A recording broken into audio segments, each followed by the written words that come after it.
Early birds कौन है? क्या जो लोग 2019 में ऑनपैसिव से जुड़े वही लोग अर्ली बर्ड्स हैं, या फिर जो लोग 2024 में ऑनपैसिव में अभी अभी आ रहे हैं या आने वाले दिनों में आएंगे, क्या वो अर्ली बर्ड्स हैं? तो देखो, ऑनपैसिव दुनिया में आने के पहले अभी भी अगर कोई ऑनपैसिव में एज अ रीसेलर या फिर एज अ एफिलिएट आता है तो वो भी अर्ली बर्ड ही होगा, क्योंकि सारी दुनिया का क्राउड यहाँ पर आने वाला है। कुछ चीजें हैं, कुछ टॉपिक पे बात करेंगे, कुछ मार्केट में लोगों के मन में कुछ संभ्रम है, कुछ रूमर्स है, कुछ गलत फहमियां भी हैं ऑनपैसिव से कुछ लोगों के माइंड में चल रही होंगी कि करंट सिनारियो क्या चल रहा है। करंट सिनारियो में अभी तो हमारी वेबसाइट लाइन नहीं हुई है, डेटा माइग्रेशन प्रोसेस क्या अभी तक खत्म नहीं हुआ, कब तक ये डेटा माइग्रेशन प्रोसेस खत्म होगा, क्या हम वापस से हमारे ओएस में लॉगिन कर पाएंगे, क्या हम ओ कनेक्ट को वापस से इंजॉय कर पाएंगे, ओ मेल ओ ट्रीम को हम इंजॉय कर पाएंगे, क्या हमारे बैक ऑफिस में हम हमारे जो एक्टिविटी करते थे उस एक्टिविटी को वापस से कर पाएंगे? तो इसका आंसर है डेफिनेटली यस, 100%। आप आपके बैक ऑफिस में सारी चीजें अपकमिंग डेज में कर पाएंगे। डेटा माइग्रेशन प्रोसेस, एक्चुअली ये सिर्फ डेटा माइग्रेशन प्रोसेस नहीं है, यहाँ पे बहुत वेरियस डेटा है, मीन्स बहुत वैरायटी है डेटा में, ठीक है। और डेटा जब माइग्रेट होता है तो डेटा माइग्रेशन प्रोसेस को आप डेटा ट्रांसफर भी कह सकते हैं। जब डेटा ट्रांसफरिंग होता है तो इसमें सबसे इंपॉर्टेंट दो चीजें होती है। सबसे पहली चीज ग्रेविटी। ग्रेविटी क्या होता है? देखिए, जब माइग्रेशन प्रोसेस होती है, अगर कोई सॉफ्टवेयर का कोडिंग माइग्रेट किया जा रहा है एक अलग सर्वर से दूसरे सर्वर पर, तो ड्यूरिंग माइग्रेशन इसमें ग्रेविटी आ जाती है। ग्रेविटी आप ऐसा समझ लीजिए कि यहाँ पर जो कोडिंग है, यहाँ पर जो प्रोग्रामिंग डिजाइन की गई है वो आगे पीछे ऊपर नीचे हो सकती है। मान लीजिए जो सेम कोड जहाँ पे वो कोड रहना चाहिए, वो अगर उसके 2 लाइन 3 लाइन नीचे आ जाता है तो डेफिनेटली क्या होगा कि वो जो सॉफ्टवेयर है उसका सारा कोडिंग मिसमैच हो जाएगा। अगर कोडिंग मिसमैच होता है तो फिर वो सॉफ्टवेयर रन नहीं होगा। इस वजह से डेटा जब हम ट्रांसफर कर रहे होते हैं तो हमें इस बात का ध्यान देना है कि ग्रेविटी को हम प्रॉपर तरीके से मेंटेन कर पाए, या फिर ग्रेविटी को हम एक प्रॉपर तरीके से बैलेंस कर हमारे डेटा को ट्रांसफर कर पाए, ठीक है। दूसरा जो सबसे इंपॉर्टेंट पॉइंट होता है, जो बहुत ज्यादा रिस्की होता है जब हम डेटा ट्रांसफर कर रहे होते हैं, तो वो पॉइंट है करप्ट फाइल। ये करप्ट फाइल क्या होती है? देखिए, इंटरनेट पर जब हम किसी भी फाइल को या किसी भी इमेज को या किसी भी टेक्स्ट को हम ट्रांसफर कर रहे होते हैं, तो इंटरनेट में ड्यूरिंग ट्रांसफरिंग उसमें करप्शंस आ जाते हैं, मीन्स वो करप्ट हो जाती है फाइल। अगर आपका प्रोग्रामिंग पूरा ट्रांसफर हो रहा है और ट्रांसफर होने के बाद उसमें से एक फाइल करप्ट है, तो उससे क्या होगा? उससे ये होगा कि आपका प्रोग्राम रन नहीं होगा। अगर आपका प्रोग्राम रन नहीं होगा तो फिर बहुत सारी दिक्कतें आपको वहां पर आ सकती है। मेरी वॉइस क्लियर है ना? आप मुझे थोड़ा बोलिएगा, मैं साउंड बढ़ा देता हूँ। Loud and clear sir. Yes. तो ये ग्रेविटी और करप्ट फाइल, इन दो चीजों को देखना जरूरी होता है जब हम डेटा माइग्रेट कर रहे होते हैं। और ऑनपैसिव का जो डेटा है ना, ये बहुत बड़ा डेटा है। मैंने इसके लिए एक सेशन भी लिया था माइग्रेशन पर, आपने देखा होगा। फिर भी हम उस बात को थोड़ा और वापस से कवर करेंगे आज के सेशन में कि माइग्रेशन प्रोसेस में क्या होता है एक्चुअली। तो माइग्रेशन प्रोसेस में आप किसी सर्वर से दूसरे सर्वर पर अपने डेटा को ट्रांसफर करते हैं, और इसमें कुछ टूल्स का भी यूज होता है। इसमें सबसे इंपॉर्टेंट होता है कि डेटा इनक्रिप्ट किया जाता है, बाद में उसको डिस्क्रिप्ट किया जाता है। इनक्रिप्ट मीन्स जब फाइल ट्रांसफर हो रही है तो उसको एक पर्टिकुलर कोडिंग में चेंज किया जाता है, ताकि उस कोड को कोई पढ़ ना सके, कोई हैकर उसे हैक ना कर सके, और बाद में फिर उस कोडिंग को डिस्क्रिप्ट किया जाता है। ऐसा समझ लीजिए कि आपके घर में कोई एग्जाम्पल, आप किसी को कोई पार्सल दे रहे हो, कोई गिफ्ट दे रहे हो, तो उस गिफ्ट को आपने पैक करके अच्छी तरह से उसे पैक किया और उसे वापस सेंड किया कुरियर के थ्रू, या फिर आप पर्सनली ले जाकर देते हैं। और जब वो उस गिफ्ट को लेते हैं, रिसीव करते हैं, तो फिर वो पैकेज को खोलते हैं और उस गिफ्ट को रिसीव करते हैं। तो सेम ऐसी चीज होती है इंक्रिप्शन और डिस्क्रिप्शन। इंक्रिप्शन में डेटा को, मैं सिंपल भाषा में कहूंगा, डेटा को लॉक किया जाता है, उसे सेंड किया जाता है, और डिस्क्रिप्शन करके उसे अनलॉक किया जाता है और उस डेटा को फिर यूज किया जाता है। ये मैं बहुत सिंपल आपको बोल रहा हूँ ताकि आपको इजी लैंग्वेज में समझ आए। तो डेटा इंक्रिप्ट करके भेजना बहुत ज़्यादा इंपॉर्टेंट होता है। ग्रेविटी को मैनेज करना इंपॉर्टेंट होता है। जो करप्टेड फाइल्स है, जो करप्ट हो जाती हैं, उनको फाइंड आउट करना, फिर उनको रिप्लेस करना, ये भी चीज़ें होती हैं। और हमारा जो डेटा माइग्रेट हो रहा है, तो हमारा बहुत बड़ा डेटा है। हमारा अगर ओईएस का आप डैशबोर्ड देखेंगे, तो हमारे ओईएस की जितने भी डैशबोर्ड की डिज़ाइनिंग है, जितना भी वहाँ पर लेआउट्स हैं, उन सारे लेआउट्स का एक इंडिविजुअल डेटा है, जो उनकी प्रोग्रामिंग हुई। इसके अलावा हमारा जो बैक ऑफिस है, बैक ऑफिस में जो हमारा डैशबोर्ड मेनू है, मेनू में बहुत सारे टूल्स आप देखते हो, बहुत सारे ऑप्शन देखते हैं। तो यहाँ पर जो इंटीग्रेशन हुए हैं सॉफ्टवेयर्स के, ये सॉफ्टवेयर्स, इसका इंटीग्रेशन का जो अलग डेटा है ना, वो एक अलग डेटा है, जो इंटीग्रेशन का प्रोग्रामिंग हुआ था। इसके अलावा जो सॉफ्टवेयर वहां पे इंटीग्रेट हुए हैं, तो हर सॉफ्टवेयर का इंडिविजुअल डेटा है। अगर ओमेल की हम बात करें, तो ओमेल एक अपने आप में बहुत बड़ा प्रोग्रामिंग है। ओमेल से किसी ने कोई मेल भी सेंड किया होगा और कोई मेल रिसीव भी किया होगा, तो उसका डेटा मीन्स उसका जो सेंडिंग मेल है या फिर रिसीविंग मेल, उसका वहां पर जो फॉर्मेट है, जो टेक्स्ट है, वो भी माइग्रेशन प्रोसेस के बाद एज इट इज वहां पर दिखनी चाहिए। आपने ओ कनेक्ट को सब्सक्राइब किया नहीं किया, और आपने ओ कनेक्ट पे कितनी मीटिंग्स की, कितनी वहां पर आपने रिकॉर्डिंग की, क्या वहां पर आपका डेटा जनरेट हुआ है, ये भी एक टाइप का डेटा है। तो सॉफ्टवेयर के अंदर भी बहुत सारा डेटा है जो माइग्रेट हो रहा है।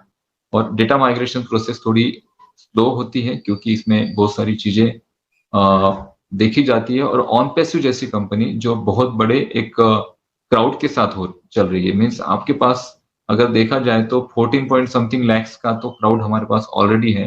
और हर एक का यहाँ पर इंडिविजुअल डेटा है। आपने कब ओ कनेक्ट को सब्सक्राइब किया, कब आपने लॉग इन किया, कब आपका यहाँ पर परचेसिंग हुआ है, आपने कितने वहां पर एक्टिविटी की, वो सारी चीजें, सारी हिस्ट्री, आपका प्रोफाइल क्या है, आप किस कंट्री से हो, आपका मोबाइल नंबर क्या है, आपका ईमेल एड्रेस क्या है, आपने वहां पे क्या फोटो लगाया है, ये सारी चीजें भी डेटा में आती हैं। और इन सारे डेटा को शिफ्ट किया जा रहा है। तो ये प्रोसेस बहुत बड़ी है, इसको थोड़ा समय और लगेगा।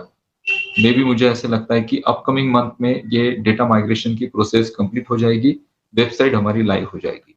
पिछले कुछ दिनों में बहुत सारी चीजें हमने सुनी हैदराबाद ऑफिस से रिलेटेड, और मिस्टर ऐश ने कुछ बातें हमसे कही। सबसे पहले तो मैं आप सभी से ये कहना चाहता हूं कि ऑन पैसिव एक ऐसा बिजनेस है, ऑन पैसिव एक ऐसी कंपनी है जो कहीं जाने के लिए इस धरातल पर नहीं आई। हम सिस्टम बंद करने के लिए, भागने के लिए, दुनिया के डर से, या फिर जो हम पे अटैक्स हो रहे हैं, उन अटैक्स के डर से हम भागने के लिए यहाँ पे नहीं आए हैं। ये जो कम्युनिटी है यहाँ पे पिछले 4-5 सालों से, ये बहुत ज्यादा ताकतवर कम्युनिटी अपने आप में, मैं बोल रहा हूँ। मैं ये चाहता हूं या फिर ये मानता हूं दिल से कि ऑन पैसिव का हर एक व्यक्ति जो एक्टिव है, वो बहुत ज्यादा ताकतवर है अपने आप में। मेंटली वो बहुत ज्यादा ताकतवर है। मेंटली ही हमें ताकतवर होना चाहिए, मेंटली ही हमें स्ट्रांग होना चाहिए। क्योंकि जब चीजें अकॉर्डिंग होती नहीं है, हमारे अकॉर्डिंग होती नहीं है, तो हम मेंटली सबसे ज्यादा परेशान होते हैं। तो मेंटली आपको बहुत स्ट्रांग रखना पड़ेगा अपने आप को, क्योंकि हम प्रवाह के विरुद्ध दिशा में काम कर रहे हैं। दुनिया में आज तक ऐसा किसी ने नहीं किया होगा कि आपको किसी सास कंपनी की फाउंडिंग मेंबरशिप दी जाए, आपको एक पैसिव अर्निंग के साथ जोड़ा जाए, और आपको दुनिया की सबसे बेस्ट टेक्नोलॉजी, एआई टेक्नोलॉजी के साथ दुनिया के बेहतरीन प्रोडक्ट आपको दिए जाए, और इतने कम मिनिमम प्राइस में। और ये सारी चीजें हम डेवलप कर रहे हैं, ये सारी चीजें हम बना रहे हैं। मिस्टर ऐश कहते हैं कि हम यहाँ पर जाने के लिए नहीं आए हैं। मैंने ये बिजनेस, जैसे मिस्टर ऐश कहते हैं कि मैंने ये बिजनेस बंद करने के लिए शुरू नहीं किया है। अब जो भी कमेंट्स आते होंगे मार्केट में, जो भी लोग बात करते होंगे, उनके लिए एक स्ट्रेट फॉरवर्ड मैसेज था मिस्टर ऐश का, कि कितना भी हो जाए, कुछ भी हो जाए, कुछ भी हमें प्रॉब्लम झेलने पड़े, बट हम यहाँ पर रुकने के लिए आए हैं। हम यहाँ पे एक बड़े विजन के लिए आए हैं। जितना हम पे आघात होगा, जितने हम पे वार होंगे, उतने हम अपने आप को बहुत ज्यादा स्ट्रांग बनाएंगे, और जितने हम स्ट्रांग बनते जाएंगे, उतनी एक बहुत बड़ी स्ट्रांग कम्युनिटी हम खड़ी करते जाएंगे। तो मिस्टर ऐश ने हम सबसे एक अपील की थी।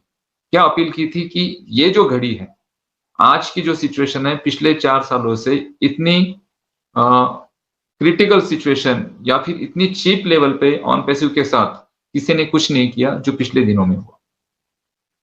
अब इस पे मिस्टर ऐश ने जो क्लेरिफिकेशन दिया था, उन्होंने कहा कि ये मिसमैनेजमेंट की वजह से हुआ।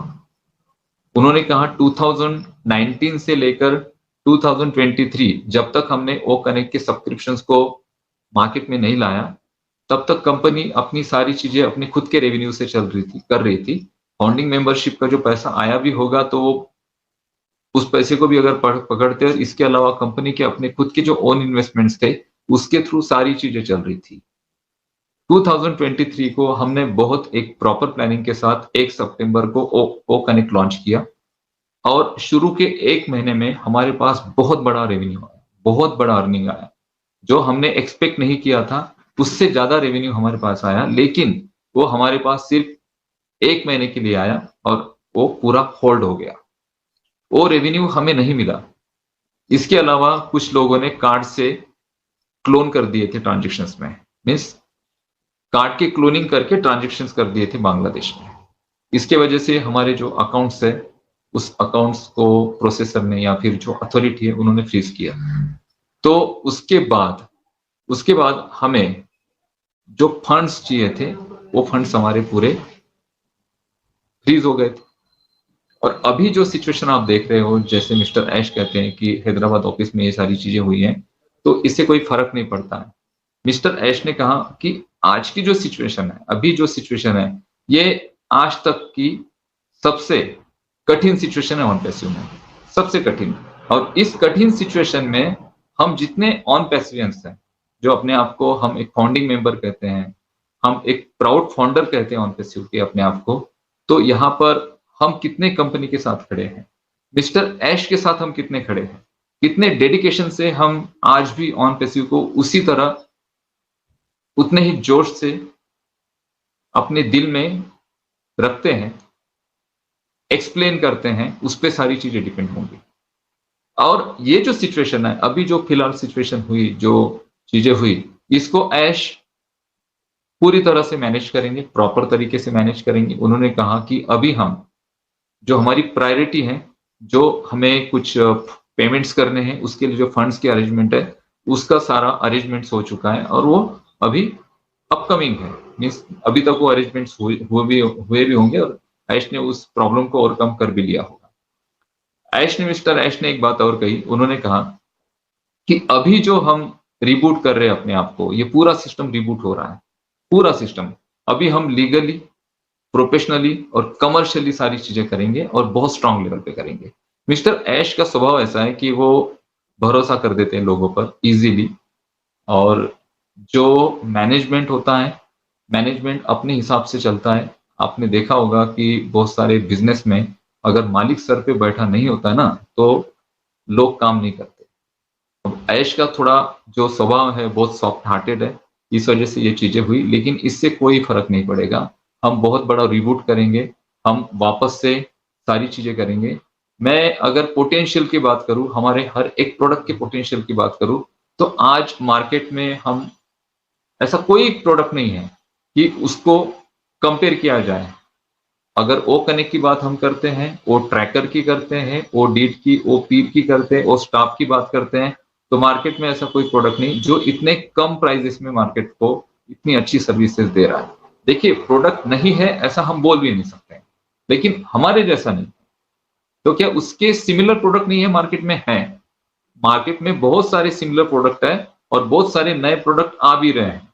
कुछ लोगों का फोन आता है, वो कहते हैं कि सर अभी तो बहुत सारे एआई के प्रोडक्ट आ रहे हैं, अभी तो बहुत सारी वीडियो कॉन्फ्रेंसिंग की नए नए टूल्स आ रहे हैं, मतलब आ रहे हैं, 100% आ रहे हैं। लेकिन जिस प्राइस रेंज में हम लोगों को सर्विसेज दे रहे हैं ना, उसको कोई नहीं दे सकता। ना तो नई कंपनी दे सकती है, ना ही कोई पुरानी कंपनी दे सकती है। ओ कनेक्ट को अगर हम डायरेक्टली अगर कंपेयर करते हैं जूम के साथ, करना तो नहीं चाहिए लेकिन मैं करता हूं, चलो डायरेक्टली अगर जूम के साथ हम कंपेयर करते हैं, तो 24 फीचर्स के साथ ओ कनेक्ट है। सबसे पहली बात, हम जूम का जो हाईएस्ट मेगापिक्सल है वो है 720 पिक्सल। हम यहाँ पर 4K के साथ हमने शुरुआत की। हमने 6K, 8K और 12K का टेस्टिंग कर लिया, और ये टेस्टिंग हमारा 100% पॉजिटिव था और ये सक्सेसफुल हमारा टेस्टिंग हुआ। सब्सक्रिप्शन की बात करें और हमारा जो यूजर काउंट है, मीन्स कितने यूजर्स को, कितने पार्टिसिपेंट्स को हम सर्विस दे सकते हैं, कितनी प्राइस रेंज में, उसको अगर हम यहाँ पे कंपेयर करते हैं, तो जूम का $10,000 पार्टिसिपेंट्स का जो सब्सक्रिप्शन है, उसका प्राइस है $6,490, ये 5,35,000 रुपए हो जाते हैं पूरे इंडियन करेंसी में। और अभी अभी मैं लेटेस्ट आपको एक बात बताऊंगा कि जूम में 100 पार्टिसिपेंट्स से पैकेजेस है, 100, 300, 500, 1000, 5000, 10,000, अभी 50,000 तक जूम की कैपेसिटी बढ़ चुकी है। पहले जूम में अगर आप 100 पार्टिसिपेंट्स का पैकेज लेते थे तो वो 2000 रुपीज, 1800 टू 1900 तक वो हो जाता था। अभी भी उसी रेंज में। अगर 300 लोगों का अगर जूम में आपको पैकेज लेना है जूम का 300 पार्टिसिपेंट्स के लिए, तो उसके लिए 2300 रुपीज उसका प्राइस था, और टैक्सेस एंड जीएसटी पकड़ने के बाद वो 3200, 3500 तक वो पैकेज जाता था, जिसमें आप 300 पार्टिसिपेंट्स का मीटिंग कर पाते थे। लेकिन अभी जूम ने 1 महीने का 3 मंथ्स का जो मीटिंग का पैकेज है उसे डिसकंटिन्यू किया है। अभी अगर आप जूम पे 300 लोगों के लिए अगर कोई पैकेज लेना चाहते हैं तो मिनिमम आपको 10 यूजर्स के लिए लेना पड़ेगा। उसकी प्राइस है 19,000 रुपए मंथ। कितने?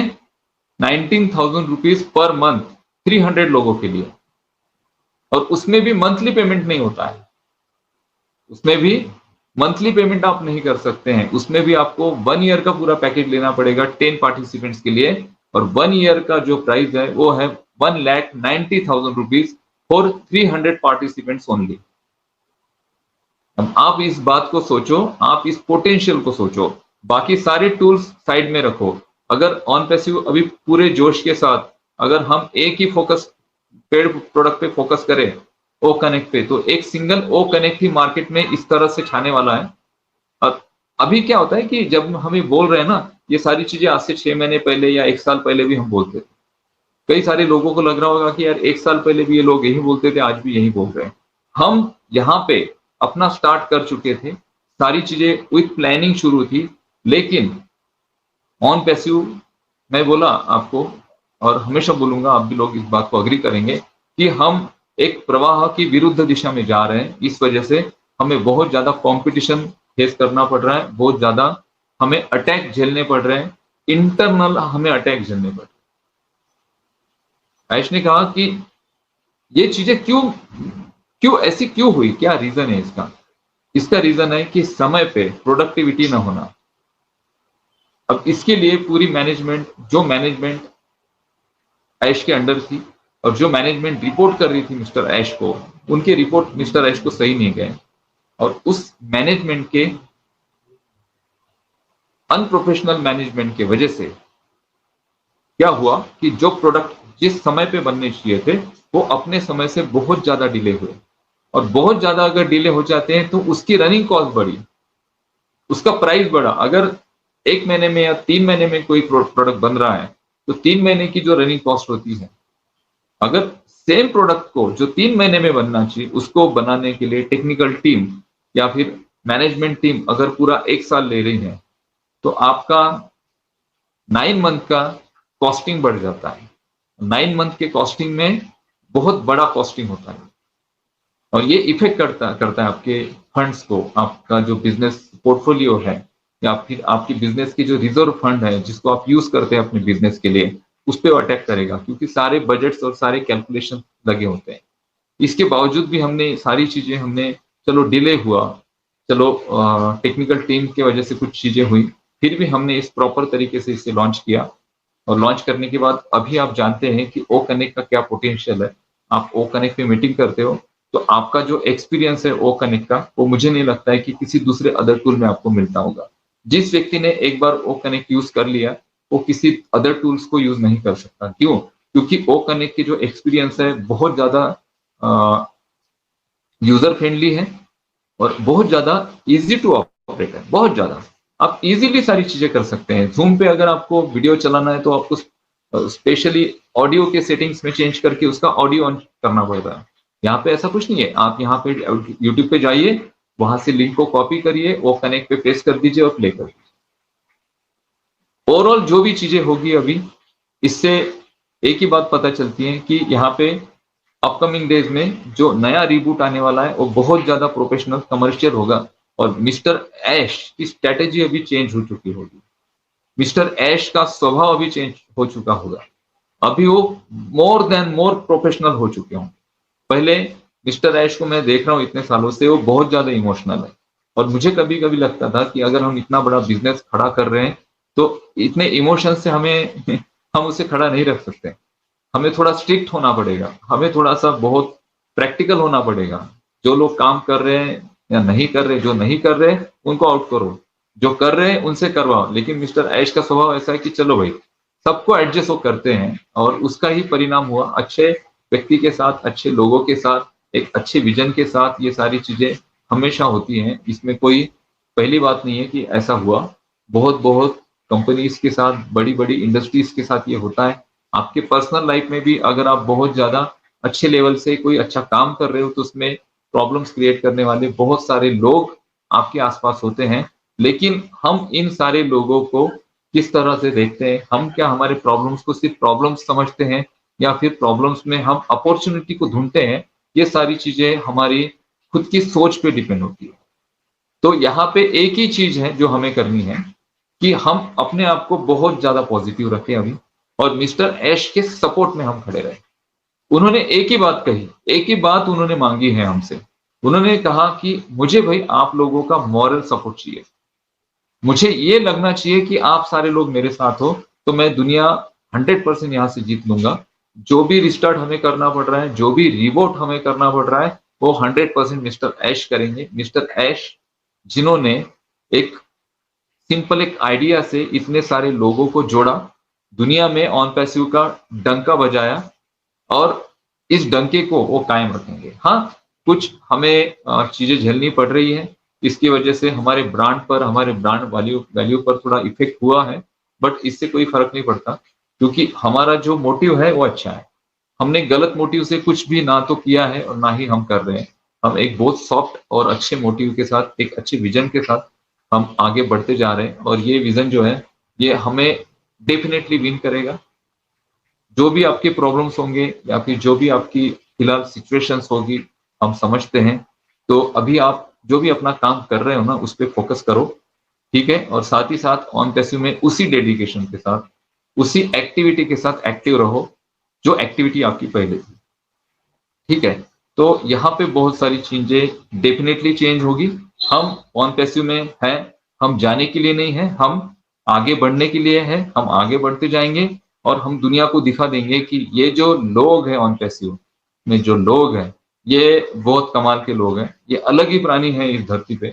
इनके जैसे प्राणी ना तो कभी बने हैं और ना ही बनेंगे। तो स्टे ट्यून, बहुत ज्यादा एक्साइटेड रहो। कोई प्रॉब्लम नहीं है, कुछ नहीं होगा, सब लोगों के सारे सपने पूरे होंगे। ये सपना जो हमने देखा है या फिर ऑन पैसिव जो बनी है, ये ऑन पैसिव सिर्फ मिस्टर ऐश चाहते हैं, इस वजह से नहीं बनी। मिस्टर ऐश चाहते हैं कि हम भगवान का काम कर रहे हैं, हम लोगों को हेल्प करने का काम कर रहे हैं, हम लोगों की दुआएं लेने के काम कर रहे हैं। हमारे पास पैसा आएगा तो हम ह्यूमैनिटी के लिए काम कर रहे हैं। तो अगर हम ह्यूमैनिटी के लिए काम कर रहे हैं, किसी के जीवन में सफलता, किसी के जीवन में अच्छा प्रकाश लेकर आने के लिए अगर हम काम कर रहे हैं, तो हम वाकई में हम गॉड का, भगवान का काम कर रहे हैं। और जब हम भगवान का काम करते हैं ना, तो भगवान बहुत ज्यादा परीक्षा लेते हैं। तो समझो ये हमारी परीक्षा की घड़ी है, और इस परीक्षा में हम बिल्कुल पास होंगे, हम जीतेंगे, हम यशस्वी होंगे। हम बहुत ज्यादा कॉन्फिडेंट है क्योंकि हम ऑन पैसिव हैं। Thank you so much.